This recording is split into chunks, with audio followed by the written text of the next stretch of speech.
உன் வாழ்க்கை நீ வெறுமைகளை பார்த்திருக்கலாம். எத்தனையோ மாதத்தின் முடிவுல உன் கையில இருக்கிற ஒன்றுமில்லாத சூழ்நிலை பார்த்திருக்கலாம். உன் சமாதானம் உன் வாழ்க்கையில வெறுமையா இருந்திருக்கலாம். உன் வாழ்க்கையில சந்தோஷம் வெறுமையா இருக்கலாம். ஒருவேளை பணம் வாழ்க்கை இல்லாம நீ வெறுமையா இருந்திருக்கலாம். ஆனா இந்த அக்டோபர் மாதத்துல இந்த 1ஆம் தேதி ஒன்ன பார்த்து சொல்றாரு, நீ திரும்பி போகும்போது உன் கை வெறுமையாய் போவதில்லை. இந்த மாசம் ஒரு வெறுமைகளை மாற்றுகிற மாசம். இந்த மாசம் வாழ்க்கையில எல்லா வெறுமைகளையும் கத்து மாற்றி அமைக்கி குளிக்கு சரிபடி உன் கையில கொடுக்கிற மாசம். வெறுமைகள் மாறப்போது தங்கச்சி, அன்பு சகோதரி, வாழ்க்கையின் வெறுமை மாறப்போது.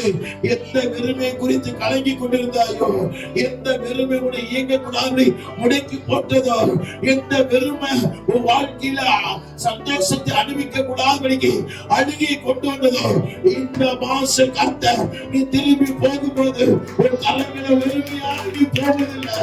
இந்த மாசம் நீ வெறுமையாக இருப்பதில்லை. இந்த மாசத்துல கர்த்தர் உனக்கு ஒரு வெறுமையை மாற்றுகிற மாசம். அதுக்கு கெட்டி ஒவ்வொரு மாசத்தின் முடிவுல கையில நீ மீதத்தையே பார்க்க முடியல. மாசம் 10ஆம் தேதியே நீ வெறுமையை சந்திச்சல. மாசத்துல 5ஆம் தேதியே வெறுமையை பார்க்கல. ஆண்டவர் சொல்றாரு, உன் வெறுமைகளை மாற்றுகிற மாசம் தான் மாசம். நீ திரும்பி போகும்போது வெறுமையாய் போவதில்லை. நீ வெறுமையா போவதில்லை. நீ ஆலயத்துக்குள்ள வந்திருக்க தெரியுமா?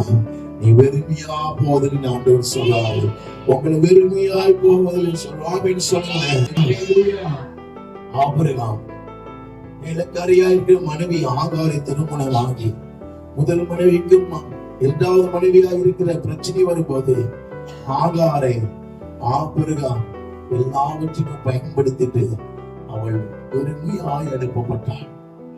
கட்டளை கணவன் கூட அவனுக்கு ஒண்ணும் செய்யல. கட்டளை கணவன் அவளை பயன்படுத்திக் கொண்டு வெறுமையாய் அனுப்பலாம் என்று வேதம் சொல்லி அவள் வனாந்திரத்தில் தண்ணியோட இல்லாம கஷ்டப்பட்டாள். ஆனா கர்த்தர் அவள் வெறுமையை மாற்றி அவளுக்கு ஒரு ஊற்றுக்கணி திறந்தார். சொல்றாங்க, உன்னுடைய சமுதாயத்தை சில நபர்களால நீ வெறுமையை சந்திருக்கலாம். உன்னை வெறுமையா அனுப்பிவிடப்பட்டு இருக்கலாம். உன் வாழ்க்கையில சோர்ஸில் இருக்கிற நபர்கள் வாழ்க்கையில் இல்லாம போகலாம். உன் வாழ்க்கையில ஆசீர்வாதத்தை உண்டாக்குற உன் வீட்டுக்காரர் ஒரு பெரிய லெவலில் இல்லாம இருக்கலாம்.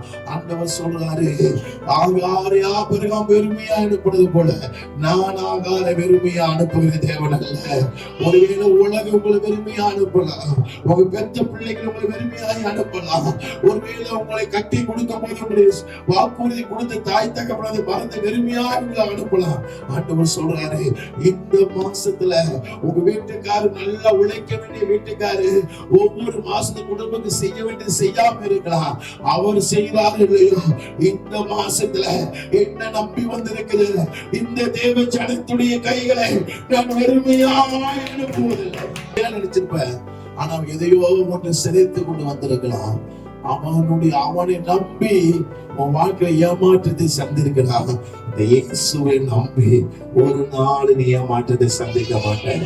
இந்த மாசத்துல உன் வாழ்க்கைய உன் கரங்கள் உன் பேரோல உன் களஞ்சியத்துல எதுவுமே வெறுமையா இருக்காது. உன் வெறுமைகளை மாற்றுகிற பரிசுத்த ஆவியானவர், உன் வெறுமைகளை மாற்றுகிற பரிசுத்த ஆவியானவர் இந்த நாளில நம்முடைய மத்தியில் நம்முடைய குறைவுகளையும் நம்முடைய வெறுமைகளை மாற்றும்படியாக அவர் மத்தியில் விளையாடி கொண்டிருக்கிறார். ஹல்லேலூயா, ஹல்லேலூயா.